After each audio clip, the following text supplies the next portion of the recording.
Hey everyone, it's Riley, and today we've got another custom bullet journal to flip through. So for those of you who don't already know, I make custom bullet journals that I sell over on Etsy, and if you want to know more about that, you can check out some of my other videos as well as my Etsy shop that is linked in the description. So today's journal is really dear to my heart because this one was for my first ever repeat customer, which is kind of a big deal because you don't really need more than one bullet journal in a year, but this customer actually enjoyed hers so much that she decided to buy one for her best friend, which really just made me feel so special. I'm glad that she appreciated it. So she actually sent an Archer and Olive journal to me to fill for her best friend, and I hope that you guys like how it turned out. Don't forget to let me know in the comments which monthly theme is your favorite. I also do want to mention that I recently became an affiliate with Archer and Olive, which is super exciting. So if you love this journal or any of Archer and Olive's journals, please check out the description. I will have a discount code, a discount link that you guys can use to purchase Archer and Olive products. So let's jump in and flip through this bullet journal. So here's the journal that we're flipping through today. As you can see, it's not the usual Artist Loft journals that I usually use. It's from Archer and Olive, and my customer ordered it specifically for her friend.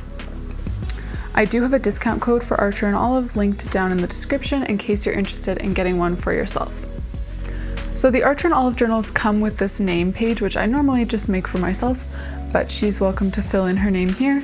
And then we get into the yearly spreads. So this journal starts off with 2021, and she's got a spot for some goals, to track what books she reads, and a little gratitude tracker. So this is a weekly gratitude log. So I gave her space for 30 weeks since it will span 7 of the months in 2021, so June through to December. So she's got a little weekly gratitude section here and then a highlight section where she can just write down a few of her favorite moments or memories from each month. So those are her yearly spreads, and she requested a few blank pages before getting into the monthly pages. And here's the first of our monthly themes. It is June. So again, another cactus theme, another slightly different spin.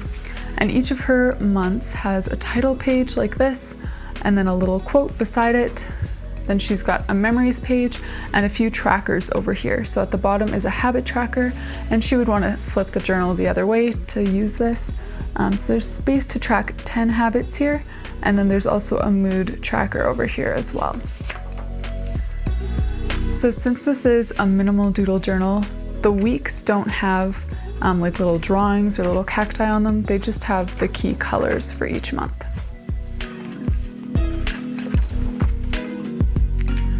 So next we've got July, and July is, as you can see, a little Canada Day theme that I have done once before, and she requested the exact same one. So here's the second style of weekly layout that she asked for, where the days of the week are on the inside here, and then she's got a section for next week and a big section for tasks. Since this is a B5 journal, she's got a lot of space to write her tasks. Then is August, and she asked for a pineapple theme, and again I've decided to try something new. So I did this sort of thing once before with like the sort of stacked boxes, but it had oranges inside, so I decided to do that same thing but with pineapples instead. I really love like the trackers and the memories page for this month. So then we're back to the same weekly layout that you saw for June, where each page is split into 4 corners, and then there's a spot for next week and for tasks. Next up is September. So for September, she asked for a back to school theme, and I actually did this same theme in her journal, but it was done in different colors. So I figured I would do the same thing, but use these pastel shades for the one that she's giving to her friend.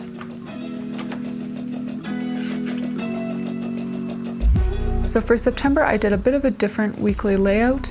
I've never really done this one before because it doesn't fit as well in an A5 journal in my opinion, because just leaving this much space for next week and tasks at the top would leave really, really small weekly spots or daily spots, but I decided to try it since I have a bigger journal to work with, and I think it turned out pretty well. Then we've got October, so she asked for a fall pumpkin theme for October. So I did a bit of a pattern with that, and then used some craft paper on top.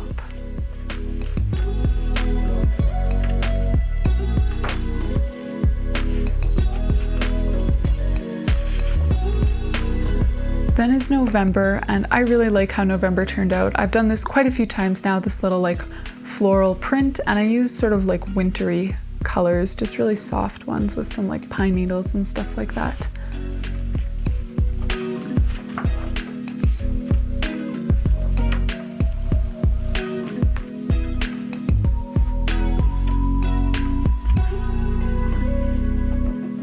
You can see I brought back the stacked calligraphy here for the monthly titles, and again for December. So I think December might be my favorite month in this journal.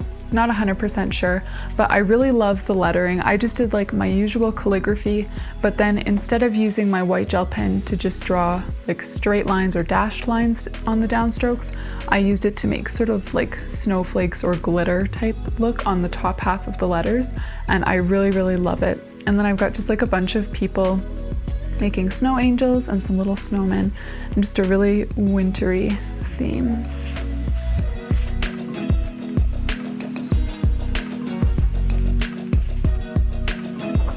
The color palette for this month is just right up my alley. I think these weeklies are my favorite just because of the colors they use. Then we've got 2022, and she specifically asked that I would put the same spreads that I used at the beginning of 2021 here for 2022.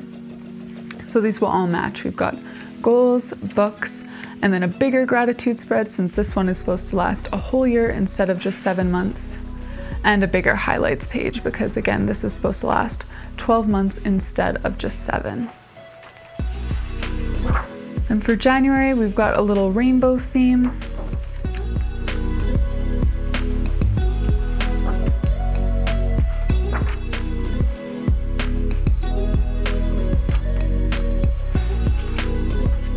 And finally, we come to the last month in this journal, which is February.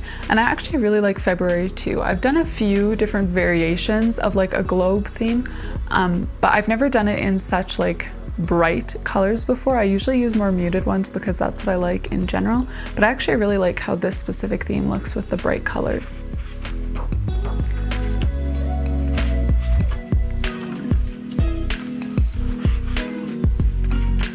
And we've got the final weeks here, which again are using that sort of 4-corner weekly layout, which is one of my favorites to make. So that brings us to the end of the journal. This is a 9-month journal, so there's a bit of space left, not much, but she'll be able to use that for whatever she would like. Thank you all so much for joining me for another bullet journal flip through. I'd love to hear from you guys in the comments which monthly themes you liked the best, and I hope to see you in the next video.